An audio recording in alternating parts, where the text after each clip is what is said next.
Hello friends, कैसे हैं आप सभी लोग। उम्मीद करते हैं अच्छे होंगे और अच्छे ढंग से अपनी तैयारी कर रहे होंगे। ब्याज के इस तरह के क्वेश्चनों को हम किस तरह से सॉल्व कर सकते हैं, क्या इसमें हम ट्रिक लगाएंगे या मेथड लगाएंगे या फिर हम इसमें फॉर्मूला लगाएंगे। तो ऐसा हम कुछ भी नहीं करने वाले हैं। हम आपको बेसिक एक ट्रिक बता रहे हैं, आप इसको फॉलो करिए। इस तरह कोई भी क्वेश्चन हो, आंसर आराम से निकल आएगा। क्वेश्चन क्या कह रहा है, द्रविड़ द्वारा उधार दी गई एक राशि 2 वर्ष के लिए साधारण ब्याज पर 660 रुपये है और 2 वर्ष के लिए समान दर पर यहाँ पर क्या है, समान दर पर चक्रवृद्धि ब्याज है 696 रुपये। ठीक है, 696 रुपये 30 पैसे ब्याज की दर निकालना है हमको। क्या निकालना है? ब्याज की दर निकालना है। तो पहले आप ये समझ लीजिए कि साधारण ब्याज क्या होता है। चाहे 1 साल का हो, चाहे 2 साल का हो या 10 साल का हो, हर साल सेम रहता है। इसमें दिया है 660 रुपया 2 साल के लिए साधारण ब्याज। तो इसका मतलब ये है कि पहले साल कितना ब्याज इसको मिला होगा, 330 रुपये मिला होगा। ठीक है, दूसरे साल भी कितना मिला होगा इसको, 330 रुपये इसको मिला होगा। तभी तो जोड़ के कितना हुआ है, 660 रुपया हुआ है। अब आगे चलते हैं चक्रवृद्धि ब्याज पर। तो चक्रवृद्धि ब्याज और साधारण ब्याज पहले साल सेम ही रहता है। तो अगर साधारण ब्याज 330 मिला है तो चक्रवृद्धि ब्याज भी पहले साल कितना मिला होगा, 330 मिला होगा। ठीक है, अब यहाँ पर है कितना, 696। तो बचा है 366.3, इतना है तो बचा है। ठीक है, अब चक्रवृद्धि ब्याज में क्या होता है, पहले साल से और दूसरे साल में अंतर हो जाता है। तो यहाँ देखिए, पहले साल और दूसरे साल में कितना अंतर है।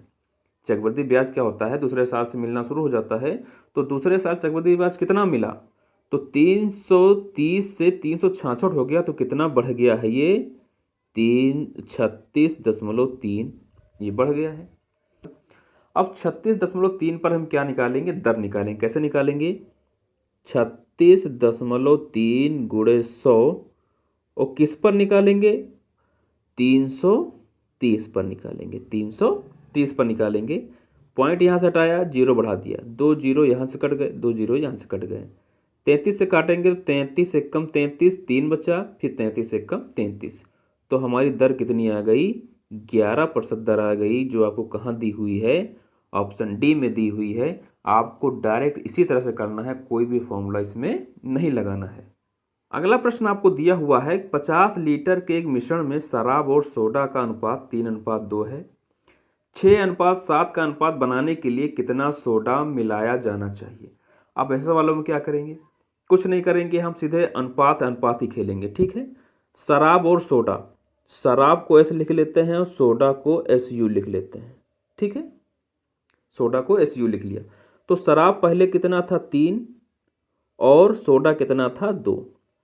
अब कह रहा है कि आपको कुछ ऐसा करना है, आपको सोडा इतना मिलाना है कि अनुपात क्या हो जाए, शराब का 6 हो जाए और सोडा का 7 हो जाए। ठीक है, हम सोडा मिला रहे हैं, हम शराब तो मिला नहीं रहे हैं, इसलिए शराब का अनुपात क्या होना चाहिए, सेम बराबर होना चाहिए। ठीक है, तो शराब यहाँ 6 है और यहाँ 3 है, तो इसको बराबर करने के लिए क्या करेंगे, ऊपर हम 2 से गुणा कर दें पूरे में, तो शराब ऊपर नीचे बराबर हो जाएगा। ठीक है, तो यहाँ कितना हो जाएगा, 6 अनुपात ये कितना हो जाएगा, 4, और नीचे 6:7 आपको दिया ही है। यानी शराब आपका बराबर हो गया, सोडा हमको निकालना है कितना बढ़ा है।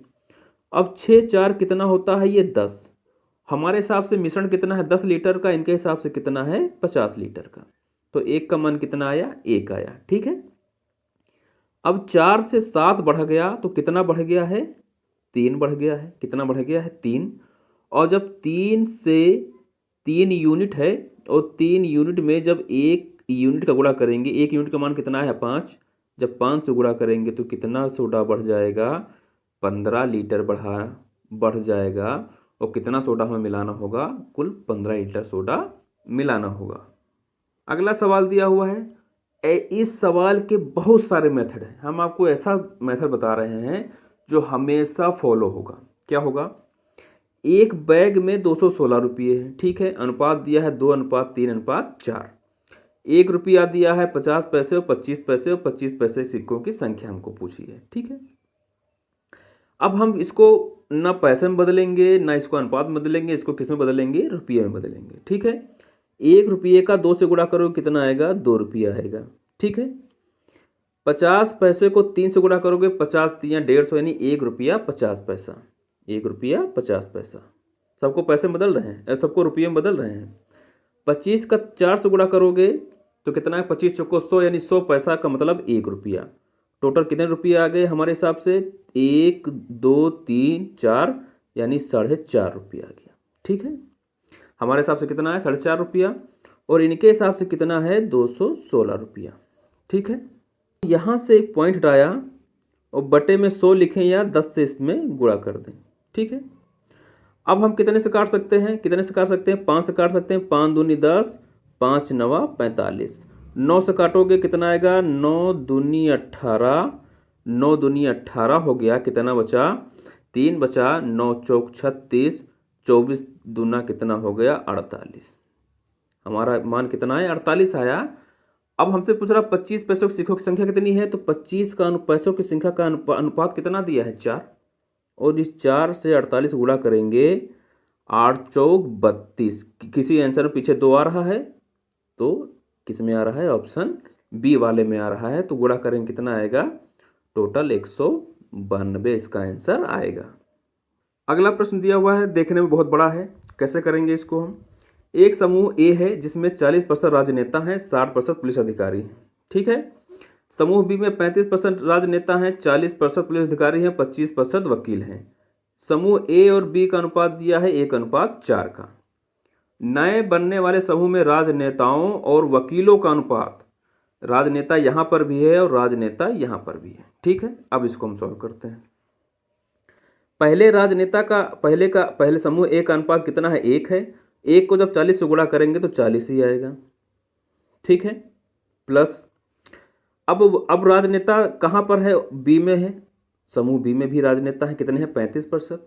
और 35% तो है, लेकिन बी का अनुपात कितना है? 4।